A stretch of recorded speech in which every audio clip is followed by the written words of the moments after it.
শুভ সকাল বন্ধুরা, সবাই কেমন আছো? আশা করি সবাই ভালো আছো। অনিতাস ডেইলি ব্লগ চ্যানেলে সবাইকে অনেক ভালোবাসা, অনেক স্বাগত জানিয়ে চলে এসেছি আবার একটা নতুন ভিডিও নিয়ে। যারা প্রতিদিন আমার ভিডিওটা দেখো তাদেরকে অসংখ্য ধন্যবাদ, আর যারা ভিডিওতে প্রথম আছো, নতুন আমার ভিডিওটা দেখছো, তো তাদেরকে আমার ভিডিওতে, আমার চ্যানেলে অনেক স্বাগত, অনেক ভালোবাসা। তো আজকে ভিডিওটা একটু অন্যরকম করে হয়েছে, কারণ আজকে অনেক কাজ দেখিয়েছি তোমাদেরকে, যে কাজগুলো আমি রোজ দেখাই না, কারণ ভিডিওটা অনেক বড় হয়ে যাবে। তো আজকেও ভিডিওটা অনেক বড় হয়ে গেছে, তাও আমি তোমাদেরকে প্রত্যেকটা কাজ দেখানোর চেষ্টা করেছি। আর ভিডিওটা প্রচুর ফাস্ট করে দিয়েছি, দেখো বুঝতেই পারছো। সকালবেলা ছোটো মানাকে স্কুলে দিয়ে আসার পরে যে কাজগুলো আমি সমস্ত করি, সেগুলো তো রোজ তোমাদেরকে দেখানো হয় না, তো আজকে ভাবলাম সমস্ত কাজ তোমাদেরকে দেখাই। ঘরটা ঝাড় দিলাম, ঘর মুছলাম, তারপরে বাইরে জামা কাপড়গুলো সব রোদে দিলাম কালকের। আর এখানে সাইকেলটা রোদে ছিল বলে ওইদিকে নিম গাছের গোড়ায় সাইকেলটা রেখে আসলাম, ওখানে ছায়া পড়বে, ওই জন্য। ছায়া পড়বে না, ছায়া পড়েছে। আর এই মাঝের ঘরটা তো তোমাদের দেখানোই হয় না, যে বড় ঘরের পাশে যে ঘরটার ভেতর দিয়ে দরজা রয়েছে, সেই ঘরটা এটা বাইরে দিয়েও দরজা আছে, তো বাইরে দিয়েই তোমাদেরকে দেখাচ্ছি। আর এই পাশের ঘরগুলোতে কিন্তু সব ভাড়া রয়েছে। আর এই ঘরটাতে আর এই যে দুটো ঘর দেখাই আমি, সেই দুটো ঘরেই শুধু আমার জিনিসপত্র রাখি আর আমি থাকি। আর ওইদিকে সব ঘর ভাড়া দেওয়া। তো দেখো, নিজের কল থাকতেও রাস্তার কলে গিয়ে বালতিটা ধুয়ে আসলাম, কারণ এই আমার কলটা না অনেকটা উঁচু, তো ওঠা নামা করতে অনেকটা সময় লেগে যায়, ওই জন্য রাস্তার কলে এই টুকিটাকি কাজগুলো হট করে নিই। তো জলের বোতলগুলো অনেক দিন ধরে পরিষ্কার করা হয়নি, তো আজকে ভাবলাম একটুখানি সাবান দিয়ে ঘষে নিই। আর বালতিটা, যে বালতিটাতে রাখা থাকে বোতলটা, সেই বালতিটাও একটু পরিষ্কার করে নিলাম। বোতলগুলো ভরে এবার বাসনগুলো ধোবো। আর দেখতে পাচ্ছ কলপাড়ে এত রোদ, আমাকে মাথায় ওড়না দিয়ে বসতে হয়েছে কলপাড়ে। আগে একটা যখন কলপাড়ে তিরপল টানানো ছিল, তো তখন বর্ষাকাল ছিল বলে তিরপলটা না ছিঁড়ে গেছিলো, জল ওপর দিয়ে জল চাপা, জল ভরে গেছিলো, তো ছিঁড়ে গেছিলো। তারপরে তিরপলটা আর টানানো হয়নি, তো এবার ভাবছি আবার টানাতে হবে তিরপলটা। তিরপলটা আমি ঠিক করে রেখে দিয়েছি, ওটা একটা কাউকে দিয়ে ভালো করে টানাতে হবে, যে টালির ওপরে উঠে পুরো একদম টান টান করে তিরপলটা টানাবে। আগের বার খুব একটা ভালোভাবে টানানো ছিল না, ওই জন্য বৃষ্টির জলে ভরে ছিঁড়ে গেছিলো। তো বাসনগুলো ধুয়ে এত চোখে রোদটা লেগেছে আমার। আর এই দেখো উঠোন বলছি, বাসনগুলো ধুয়ে কলপাটটা পুরো ঝাঁটা দিয়ে পরিষ্কার করে দিই। আর যে এঁটো কাঁটাগুলো থাকে সেগুলো পুরো ধুয়ে একদম কলপাট পরিষ্কার করে দিয়েছি। আর এবার বাসনগুলো এই বাসনের তাকে সাজিয়ে রেখে দিই। তারপরে গলা এত শুকিয়ে গেছে, তো ভাবলাম একটু জল খেয়ে নিই। অনেকক্ষণ ধরে রোদে বসে কাজ করেছি কলপাড়ে, তো প্রচণ্ড কষ্ট হয়ে গেছে, তো গলাটা পুরো শুকিয়ে একদম কাঠ, ওই জন্য অনেকটা জল খেলাম। দেখো, এবার একটুখানি পাখার তলায় বসবো, কারণ রোদে এতক্ষণ ধরে বসেছিলাম, প্রচণ্ড গরম লাগছে। তো একটুখানি পাখার তলায় বসে যে বিছানা ঝাঁটাটা বানিয়েছিলাম সেটা একটুখানি খুলে গেছে, তো এটা আবার ঠিক করে দিলাম। আর এই যে পাখার তলায় একটুখানি আরাম করে নিচ্ছি। এখনও কিন্তু আমার কাজ শেষ হয়নি, এখনও এই দেখো বসেও গামছাগুলো সব ভাঁজ করতে শুরু করে দিয়েছি। এবার যাব রান্নাঘরে। আর বড় মনার আজকে স্কুল আছে, তো ওর স্কুলে প্রজেক্টগুলো জমা দেবে। ওর স্কুলে দেরি হয়ে যাচ্ছে বলে ওকে আবার তাড়াতাড়ি করে খাইয়ে দিলাম আমি। এদিকে ইন্ডাকশানে ভাত বসিয়ে দিয়েছি, আর এদিকে যে সোয়াবিন ভিজিয়ে রাখলাম, এখন সোয়াবিনের তরকারি করব, আর করব উচ্ছে ভাজা। ব্যাস, ঢেকে রাখি। ভাতটা হয়ে যাক ইন্ডাকশানে, তারপরে গ্যাস আসলে তরকারিটা এই গ্যাসে করে নেব। আর এদিকে এই যে ভাগনা খাচ্ছে ছাতু দিয়ে, মুড়ি দিয়ে, আর জল দিয়ে, চিনি দিয়ে। আর বড় মনা যাবে স্কুলে, প্রজেক্ট করছে, এখন বাজে 12টা। ও প্রজেক্ট জমা দিতে যাবে, আজকে ক্লাস করবে না, প্রজেক্ট জমা দিয়ে চলে আসবে। এদিকে কটা উচ্ছে আছে, উচ্ছেগুলো কাটবো। উচ্ছে আলু ভাজা। উচ্ছেগুলো নাহলে নষ্ট হয়ে যাবে।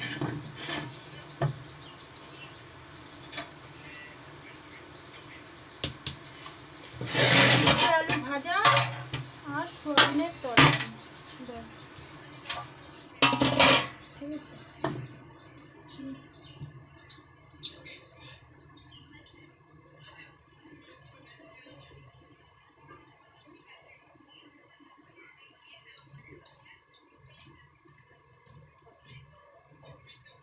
বারোটা 10 হয়েছে। ভাতটা ফুটে গেছে, আর একটুখানি ভাতটা ফুটলেই ব্যাস স্নান করতে যাবো। ভাতটা নামিয়ে দিয়ে ভাতটা উগুর করে দিয়ে স্নান করতে যাবো।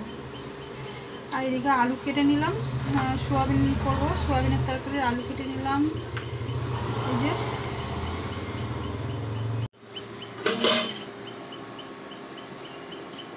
সোয়াবিনের তরকারি আলু, আর দেখো তেজপাতা দিয়ে রেখেছি এর মধ্যে। তেজপাতাটা ধোয়া মানে জলের মধ্যে ধুয়ে নিয়েছি একেবারে। এইদিকে রেখেছি উচ্ছে আর আলু, নুন দিয়ে ধুয়ে নুন দিয়ে মাখিয়ে রেখেছি। নুন দিয়ে মাখিয়ে রাখলে নাকি তেলটা এই ভাজার সময় কড়াতে লেগে যায় না, ওই জন্য তেলটা মাখিয়ে রেখেছি। তেল বলছি তো, সরি, নুনটা মাখিয়ে রেখেছি। সোয়াবিন ভিজিয়ে রেখেছি। আর এদিকে ভাতটা ফুটছে, ভাতটা আর একটু হলেই নামিয়ে দেবো।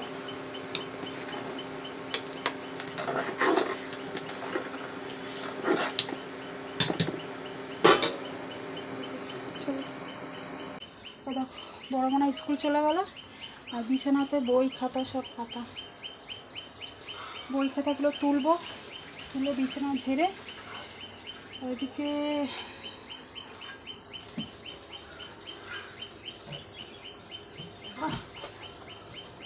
বইগুলো কি ভারী। চলো রেখে দিই,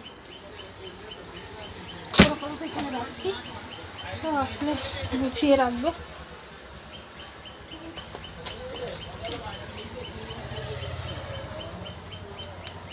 প্রজেক্টের পেপার,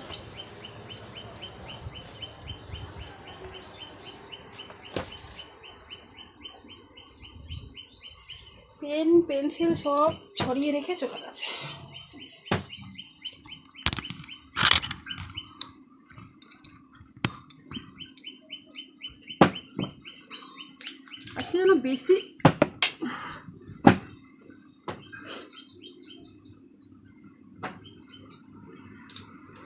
আজকে যেন বেশি গরম পড়েছে। তো গরম পড়েছে, পাকা ছাড়া থাকাই যাচ্ছে না। এগুলো সব ভরে রাখি।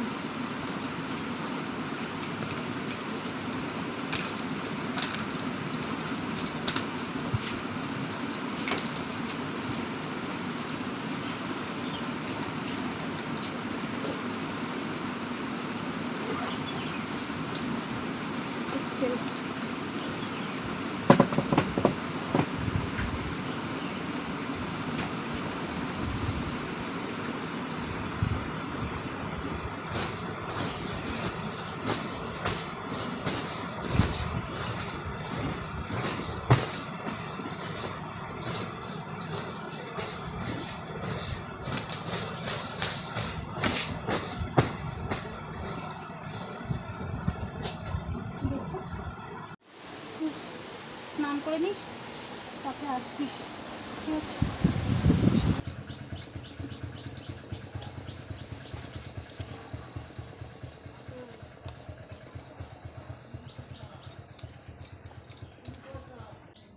একটা খোপা করে নেব, খোপা করে সিঁদুর করে নেব, ব্যাস।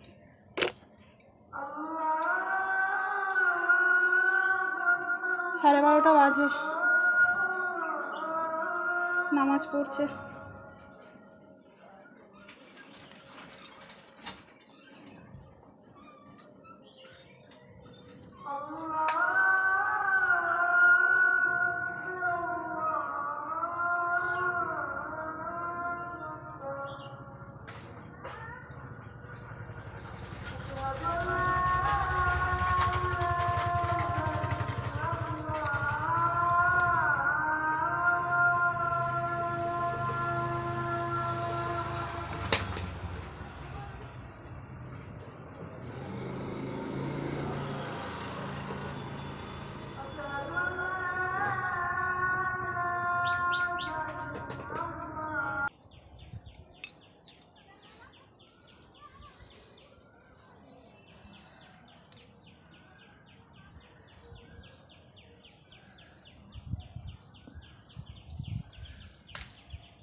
মুখটা ভালো করে মুখটা না কিছুদিন পরে না লুজ হয়ে যায়, অন করে নিচ থেকে গ্যাস বেরিয়ে যায়। প্রথম হয় না, কি 1 সপ্তাহ মতন পর থেকে শুরু হয়ে যায়, 2 সপ্তাহ পর এটা হয়ে যায়। হ্যাঁ প্রত্যেকটা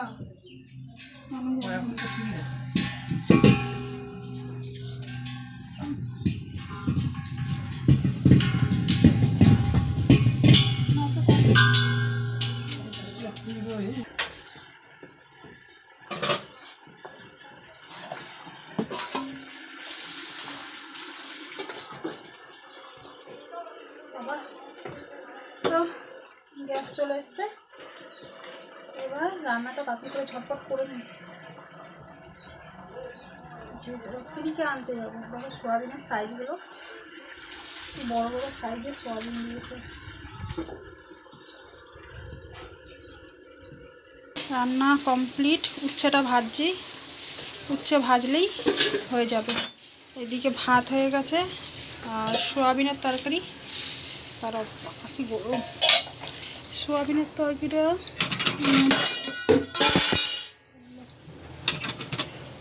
তরকারিটা দুদিকে ভাগ করে রাখলাম। এক হচ্ছে দুপুরে, আরেকটা হচ্ছে রাত্রিরের। এটা দুপুরে আর এটা রাত্রিরের রাখলাম, ঠিক আছে। আর এটাতে উচ্ছে ভাজা নামাবো, হয়ে যাবে।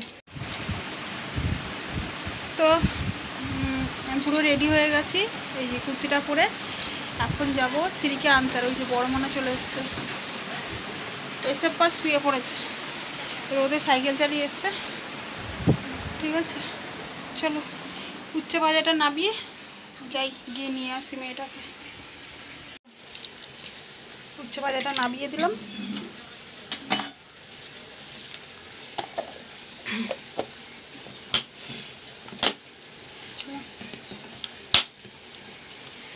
রান্না কমপ্লিট। এই তরকারিটা দুপুরের জন্য রেখে দিলাম, এই রাত্রের জন্য এই তরকারিটা। আর রাত্রে রান্না করব না, এটা রাত্রে হয়ে যাবে। উচ্ছে ভাজা আর সোয়াবিনের তরকারি এইটা দুপুরের জন্য করলাম, মানে দুদিকে আলাদা করে রেখেছি, ঠিক আছে।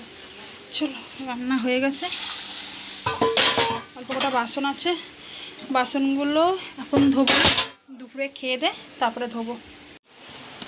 ব্যাগ নিয়ে নিলাম, এই যে আমার সাইকেল রেডি। সিঁড়িকে স্কুল থেকে নিয়ে আসলাম, নিয়ে আসার পরে খাওয়া দাওয়া করলাম। খাওয়া দাওয়ার পরে দেখো আমি আর আমার ননদ তো দুজনে মিলে বসে পড়েছি। আমাদের মেজোটা না অনেক বছরের পুরনো ঘর, তো মেজোটায় অনেক জায়গায় ফেটে ফেটে গেছে, রান্নাঘরেও ফেটেছে, তারপরে এই যে বড় ঘরেও ফেটেছে। তো দিদি বলল যে সিমেন্টগুলো এইগুলো একটুখানি ঠিক করে দিই, কারণ এখন গরম পড়ছে, তো গরম পড়লেই না এই মেজোতে একটুখানি দুপুরবেলা করে শুই, তো আর এই ফাঁক দিয়ে না পিঁপড়ে উঠে উঠে না গায়ে কামড়ে দেয়। তো ওই জন্য এইগুলো হচ্ছে সিমেন্ট দিয়ে এগুলো জাম করে দিলাম। আর রান্নাঘরেও দেখো বসে পড়েছি, রান্নাঘরটা অনেকটা হচ্ছে গর্ত বলে রান্নাঘরে একটু বালি সিমেন্ট দিয়ে একসঙ্গে দিয়ে ওটা জাম করলাম।